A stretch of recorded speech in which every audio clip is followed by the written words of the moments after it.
Moulton is a member of the House Transportation and Infrastructure Committee. Joins us live this morning to talk more about these findings. Congressman, good morning. To call this report damning would be an understatement. Never mind trying to single out a specific issue here. What did you make of this report in its totality? Well, in its totality, the MBTA is a disaster. And Bostonians have been frustrated with the T for years, but now the feds have made that official. It's a total disaster from top to bottom. We're not going to fix it just by shutting down the Orange Line for 30 days. We need a much more thorough remake of the entire organization. Is it time for the feds to take over?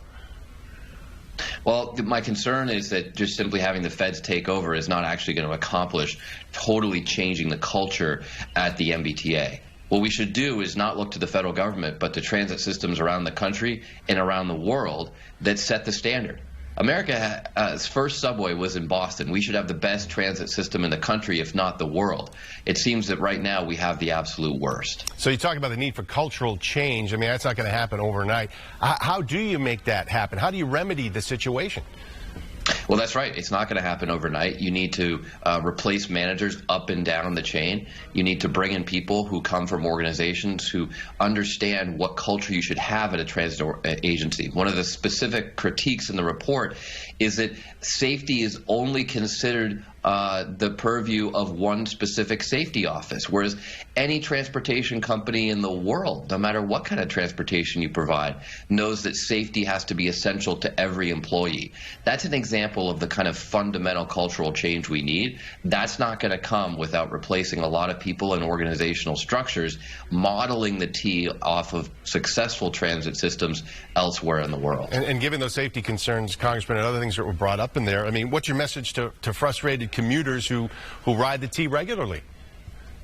My message is that until we see a better long-term plan from the T, a way to say this will never happen again, then commuters should expect more incidents like we've seen over the past few weeks and more shutdowns like we see on the Orange Line. I met with the T management earlier this week, along with Congressman Lynch and Auchincloss. The three of us are on the House Transportation Committee, and they were jumping up and down about the very rudimentary maintenance that they've performed over this 30-day shutdown. I found it thoroughly unimpressive, and they presented no long-term plan to prevent this from happening in the future. Until we see those long-term plans, then we should expect more disruptions and delays on the T. Is this unprecedented? Are you aware of this happening in any other city? And if so, were they able to turn things around and get their public transportation up to the level that it needs to be at?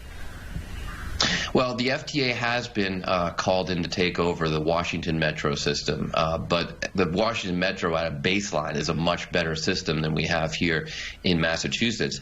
And I don't know of any time in the history, the long history, over a century of the MBTA itself, that they've had to shut down a line for 30 days just to do basic things like replace track. I mean, that would be like shutting down the Massachusetts Turnpike for 30 days to fill potholes and replace lane lines because they couldn't figure out how to repaint lane lines during regular operations. This is pathetic. Congressman Seth Moulton, we always appreciate your time. Thanks so much for joining us this morning, sir. All right. Thank you, Gene. 6:40.